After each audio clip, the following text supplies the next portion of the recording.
Coming up on the Ramble today, will Illiman and Sanders stay at the club after the linked away again? Have we got more money in the budget than we thought? And what is the crack with Tommy Doyle? What's happening, Blades? It's starting. Rumour mill, going wild. We've got loads to get into. I'm just back from caravan and trying to catch up on everything, so that's why it's been released a little bit late today. But yeah, let's get straight into it. So Blades have confirmed the final friendly of pre-season is going to be Stuttgart. Good test, I think, this. Kick off at 1 o'clock. Don't know if I'm going to be able to make it, to be honest, because I know wife's out on Lash.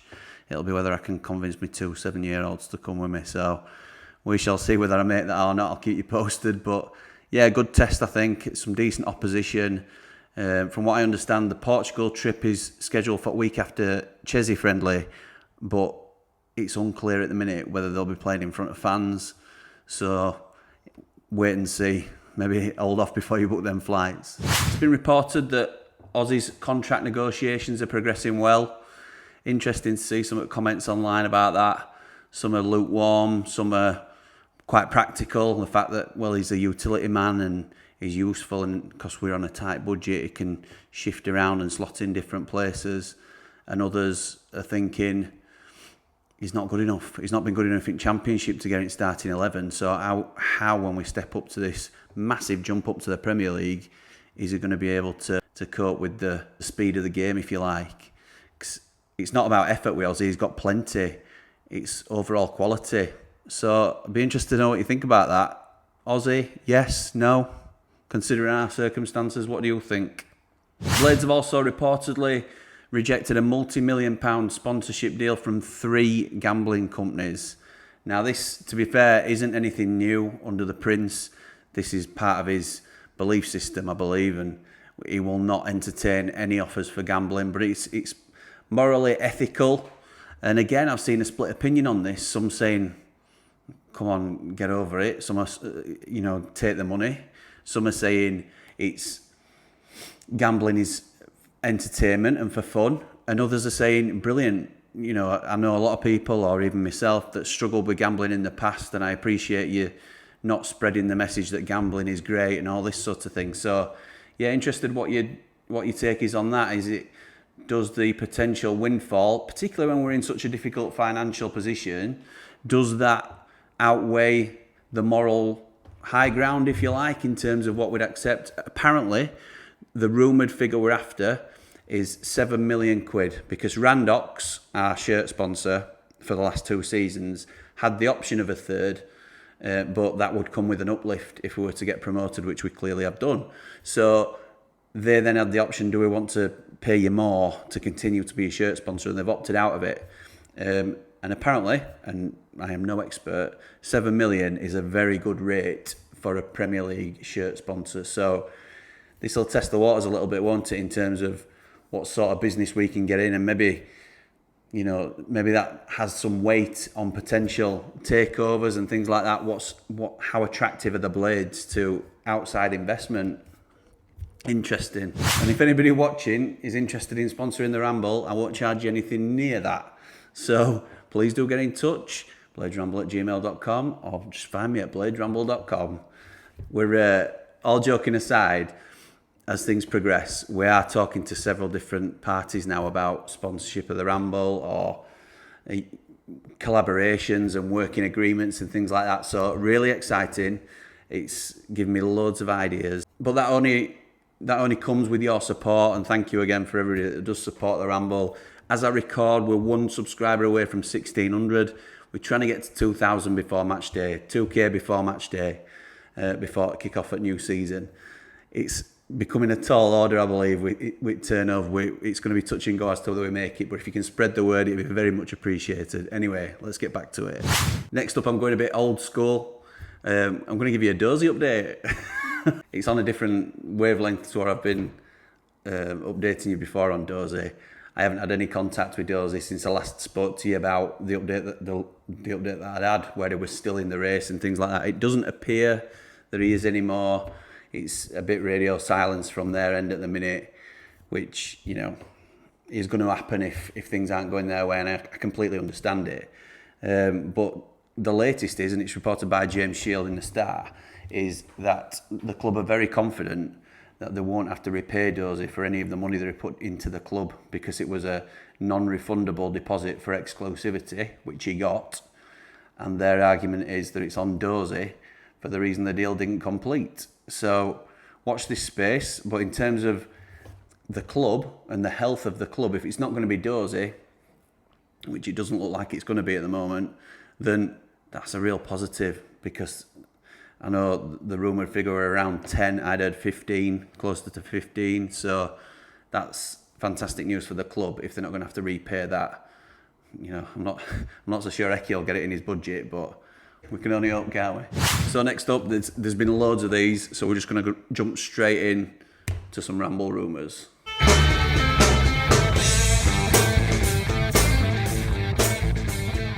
Just a quick one before I jump into some of these. Darren's posted some really interesting thoughts on Twitter, and there's been a figure banded about of a 20 million quid transfer budget, which he has kiboshed, basically.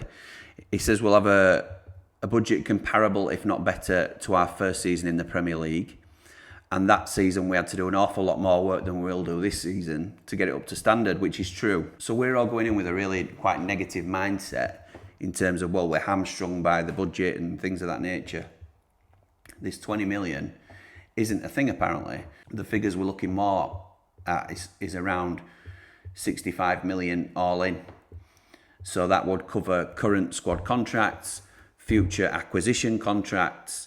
So you say a portion of that off for the existing squad, and what you've got left, say you've got 35 million left, that's your budget. So, but that includes wages as well for the year. So that's how we've got to manage it. Say it's 35, might be 40 million, might be 50 million, who knows? So the figures are vague. It's not quite the 20 million flat that we were led to believe, or that were certainly murmured. And there's always going to be the chance, and I know Al Picard speculated on this on his page, that it's a bit of gamesmanship from United. Some people tend to believe, and I hope they're right, is that they'll chuck that 20 million figure out there. So when you're negotiating for a player like Tommy Doyle or whoever it might be, well, you know we've only got 20 million quid for season. So we can't go to 12 million because we'll have no left for anybody else. I'm hoping to God it's gamesmanship, but we shall see. So have that in mind when I talk about a few of these. First thing I'm going to talk about is Sander and Illy. Football insider Pete O'Rourke, who, you know, sometimes I have a lot of respect for Pete O'Rourke. I look for his news updates, and this to me has just blown his credibility out the window, because he's reaching with these two stories. So the first one was that Sander was being touted to West Ham, but not by the club and not by the players' representatives. Now, I saw somebody put on Twitter that they won't put it past Solbakken, Norway manager, who's been on at him to leave Sheffield United for the last 2 years. Maybe it's him, but I don't believe that's happening. Why would that happen now at this stage? And other rumour was that Sheffield United are willing to sell Illiman, and Everton are hot on the chase for signing him up. Well, neither of those things will happen. Sander won't go to West Ham, Illiman won't go to Everton, and Football Insider or Footy Insider, however they're known, should not be believed going by these two fake news stories. I think it's very clear that there are people in your profession that write fake news. You do. She does. So I don't think they'll go anywhere. I think they'll be with us for the season. I think even if the club decided they wanted to sell them now, we wouldn't be able to. Because if you're the player and you get told, well, we'll sell you for 10 million and you might get a 10 million signing on fee, and then your agent says to you, actually, if you hang fire and you have an half-decent season, then you walk out for nothing and you can claim all that money for yourself. 15, 20 million sign-on fee, probably 25 for Illiman. That's how it works, unfortunately, and that's how I think it'll go. Next up is the luckiest man in the world, Jake Eastwood. And if you don't know who Jake Eastwood is, I don't blame you, because I think he's got half a game under his belt for United. He might have more, I apologise, but I certainly don't remember it. He has got my ideal job, and that is that he's on the payroll for Sheffield United, in and around the squad, and never has to get out on the pitch and do anything. Won't we all love that? Unbelievable. He's our 5th choice goalkeeper, and he's been with the club 7, 8 years now, maybe 9. 26-year-old. He's basically come through the youth ranks, like a Misser's doing now, like Dewhurst's doing now. He's behind both of them in terms of where he'd come in our ranking. How this man gets a contract is beyond. And listen, he's probably a lovely kid. And if he's got lottery numbers, then if he can send me them, I'd really appreciate it. But come on, what are we doing? He's been linked with Grimsby, a loan to Grimsby. Now, I know we sent some promising youngsters on loan to non-league last season, but this is a 26-year-old bloke who we're sending to Grimsby Town potentially. Why is he on the payroll? You know, things are supposed to be tight. I'm sure he's not on a lot of money, but we've got 4 goalkeepers in front of him. I do not get it. And if you can get me his agent's number, I'd really appreciate it. So, on to some potential incomings, and it's starting to heat up this. We're getting some more and more names. Every day there seems to be a new name out there. So the first one I'm going to talk about is Anis Slimani, and I hope I'm saying his name right. I'm not entirely sure, if I'm honest. What I've done is I've watched his YouTube highlights and I've looked at his stats, like we all tend to do when we're linked to a new player. So I can tell you, he's 22 years old, plays for Bromby currently as a centre midfielder. He's a Tunisian international and he's comfortable on either foot, which is good. He's said to be, looking at his stats and things like that, he's looking like he's going to be our midfield destroyer. You know, the one that we've been talking about, who breaks up the play and gives it easy. That's what we need. That's what we've needed for a long time. A full international at 22, that'll do me. His transfer market value is around 3 million quid. That'd fit with our budget and certainly with what we're looking at in terms of the way we build our squads going forward, in terms of buying young and helping them grow potentially. So I like the look of it. 22 appearances last season, 3 goals, 1 assist and 4 yellow cards. So he likes a tackle and we don't mind a bit of that. Looks good to me. Thumbs up from the Ramble. Another one we were linked with, which I know most of you are aware of, is Tom Davies at Everton.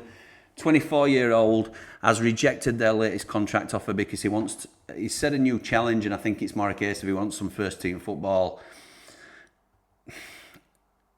Centre midfielder, 155 appearances in the Premier League. Only ever played in the Premier League. He's not one that floats me boat, if I'm totally honest, and I said that myself on Twitter. I'm not convinced 100% by him, but when you consider what we've got, it pads out our squad quite nicely. He's an upgrade, and at the moment, before we sign anybody else, you know, if Tommy Doyle don't come back or whatever it might be, he gets in our first 11. So as much as he might not be the glamour signing that you expect and you want when you come up to the Prem, he's a good Premiership squad man, and he'd start for us alongside Berger and probably Norwood. It works with what we're trying to build. It works for the money that we've got or not got, shall we say. Tom Davies, I think, would be a solid signing. I'm not against it. Next up, we're a strange one. We've been linked to a Nantes striker, Mustafa Mohamed. He's 25 and he's been with Nantes on loan for the season. Done okay, well enough for them to want to sign him. So they signed him earlier this month and we're now being linked to him. They don't want to sell him. Obviously, they've just signed him. He didn't do amazing in League 1 last season. 36 games, 8 goals. It's not bad. It's not bad at all, but I'm not sure where it's come from. It's odd when he's only just signed for the club. I don't think there's much in this one. Another one we're linked with is Jack Hendry, Scottish international, 28 years old, been playing his football at Club Bruges recently. He's a right-footed centre-back, which is, we obviously like to know what foot our centre-halves are, and it doesn't really fit in terms of that left side that we really need. But a solid option. Whether he's going to be a starter or not, I'm not too sure. He hasn't played an awful lot for Bruges this season. I think 5 games in total. Rumoured for around 2.5 mil. And Burnley are interested as well. So whether they could offer him first team football, I'm not so sure. But we shall see. It's another one in the mix. Next up is one I'm really excited about. Benny Traore, 20 years old. Wow. When you see this kid, he plays for a team called BK Hacken. And rightly, when I said like, yes, please, when I saw this rumour on Twitter, it was Bladesman that posted it. Somebody rightly put, I think it was Tom, have you just watched his YouTube highlights? And to be fair, absolute hands up, normally that's all I do. YouTube highlights and stats. And I'll go and have a quick look and see how they've done stats-wise. And that obviously doesn't always tell the picture. But it's a league I'm not familiar with, clearly. Having said that, this kid is somebody that I was made aware of a couple of months ago, because I know, obviously, fans from other teams and things like that, I'd seen it on some YouTube channels where people are sort of, can we get him? Can we get this lad? Because he's the next sensation. He's an Ivory Coast under-23 international. He's debuted for them already at 20-year-old. He's scored 12 goals in 13 appearances. He's available for £5 million. And I think it fits everything that we're trying to do here. Rangers and Celtic are interested. Rangers have already had a bid of 2.8 knocked back. I think we need to move quickly on it if we're going to do it. But if you can, and I know YouTube highlights don't do this, don't tell the full picture. Have a look at him, see what you think. Exciting, particularly for that sort of money. Next, another name some of you might be familiar with. We've been linked with Joe Rodon, who is currently a Tottenham player. He's spent the season on loan at Rennes, however you say it name. To be honest, I'm not French, obviously, in League 1. And right-footed centre-back. Came in from Swansea originally. Big mates with Ollie Mack. Solid defender. I like him, and I liked him since his Swansea days, and apparently we've been watching him since then, just to track his progress. But what kind of fee would he come with? Probably too big for us. Darren Smith seems to think, and obviously, I hold his opinion in high regard, that the wages might be a stumbling block on a permanent move. So if we were to get him in or decide to bring him in, it'd likely be a loan, but obviously we've only got 2 loans from Premier League clubs, and do we want to waste it on not waste it, but do we want to use it on somebody like Joe Rodon when there's, I'll come on to players like potentially Tommy Doyle that we might save a loan for. Cameron Archer, I'm still banging that drum, and I will continue to do. If he don't get a go at Villa this year, they're doing something wrong. So yeah, Joe Rodon, right-footed, but comfortable on left-hand side of defence, a bit like Harry Maguire, if you like. Don't play quite the same. But what do you think? Let me know. Ainsley Maitland-Niles is another one that's really interesting. I'm aware that we may have spoken to his representatives, as will other clubs have done. When they're on a free transfer, they're never quite free, are they? As we're talking about with Illiman, they're still able to command a high fee, because technically you would have to pay a club for that. So it may be asking $1 million sign-on fee, because another club will come in and pay that to get a player of his quality for just £1 million. So it's not always as straightforward as we think in terms of, he's free, get him, And as Darren's talked about with the budget, we've got to weigh up everything that we're spending. And the final one, something I'm really excited about is, and I don't want to get too excited about it because I get carried away with these things. So apparently we've spoken to Tixie, who's director of football at Man City. Our relationship with them as a club is really strong. Obviously, we did a great job for them with the 2 lads that came on loan. They're really happy with that. The 2 lads, obviously, themselves are delighted with that. And we are as a club, because they were a huge part in us getting up. So it's worked well for all 3 parties, the players and both clubs. So that, in terms of our reputation and how we nurture and look after players, very strong at the minute. We get on really well with City. However, we met with them to discuss McAtee and Doyle and the potential for a return. We know that we can only loan one of them. Get 2 Premier League loans in total, but they can't be from the same club. That's probably the best way of explaining it. So we can only have one of them on loan.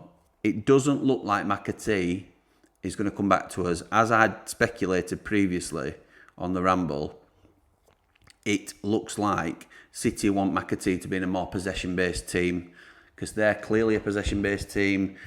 He is seen as a young star that will eventually emerge into their first team.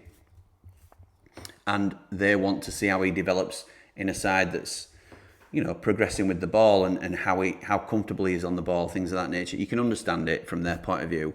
We're going to be second in most of possession stats next season.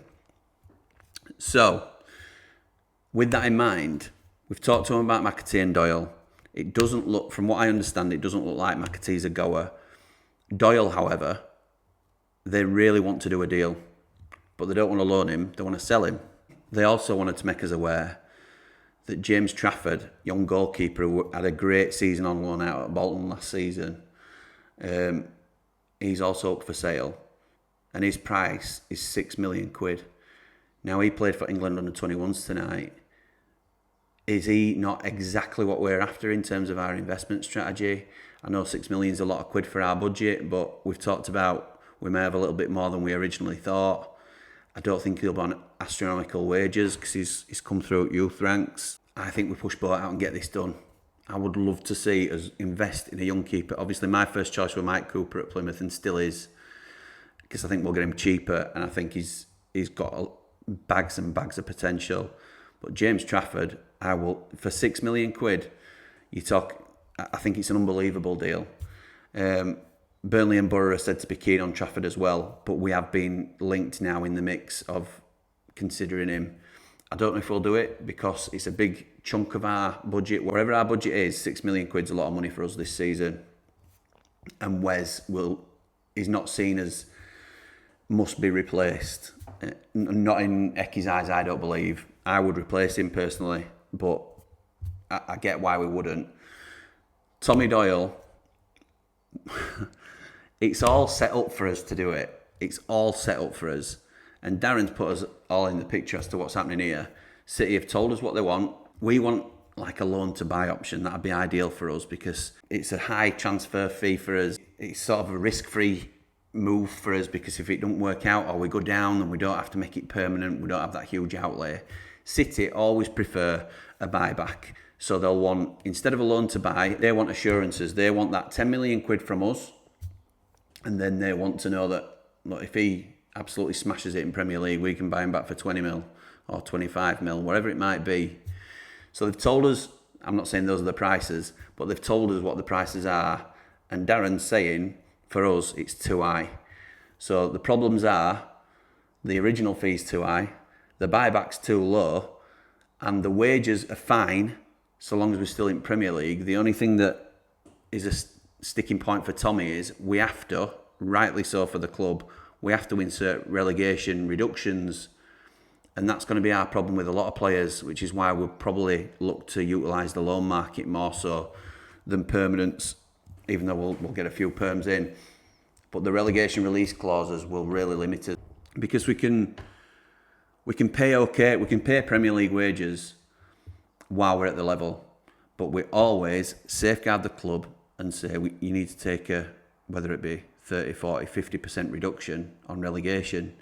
Now, Tommy Doyle, who has completed the championship, he's done. He went lower end championship with Cardiff, did a cracking job. He went top end championship with us, did a cracking job. He now wants to have a go at Premier League. I understand that. Say he's on 20 grand a week. He don't want to be on 10 grand a week season after next because he's come to us and got relegated. I get it. So these are stumbling blocks we have to come to. It may end up that he comes back on loan. Either way, we have to get him because if somebody like a Burnley swoops in and gets him, I'll be absolutely fuming because what a player he is. We know, well, I don't have to tell you guys, do I? It's pretty much a come and get me from Tommy Doyle. It's pretty much a Man City saying, here, you can have him if you pay X.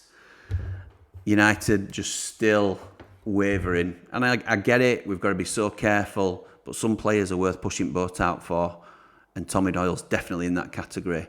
So, let me know what you think. I've thrown a load of names at you there, so get plenty of it down in the comments to let me know who you like, who you don't like. Have you heard any rumours of anybody else that I've not mentioned? So, yeah, thank you for your support. Catch us over at bladesramble.com as well, but this will remain our main focus, YouTube. So if you can subscribe and get us over that line, it'd be absolutely fantastic. But as long as you're enjoying the content, if you're not enjoying it, let me know. I'm always up for as long as it's constructive feedback. I've seen a little bit of negativity flying around towards other YouTubers this week, and I think just don't watch. You know, if you don't like what people do, you don't have to insult them, do you? Just don't watch it. Jump over to the forum, bladesramble.com. We're going to start a community on there. We're going to have different forum questions every week going in and out. And thank you to those that have already signed up. We're already starting to grow that community. It's really it's fantastic that people have been so supportive and on board. I'm going to start diversifying content a little bit. I'm going to do some more lives because I haven't been doing many lives recently. I'll continue content in this format because this is my preferred way of recording, if I'm honest. I'm also going to be looking at doing some predictions because I've been asked to look at doing some predictions going into next season. So Premier League predictions videos will be starting on the channel. I know you see that everywhere on YouTube, but that's something that we're going to be starting here as well. So we'll test the waters with that. And I'm also going to be doing, for some away games, I'll be doing some watch-alongs. That's my intention anyway. If you're not into that sort of thing, let me know. As I said, we'll test the waters with different formats and formulas. We'll see how we go. But keep me posted on what you like, what you want to see, what you don't want to see. All feedback's appreciated, as long as it's with best intentions. So come on, you red and white wizards. Up the blades! Ramble on!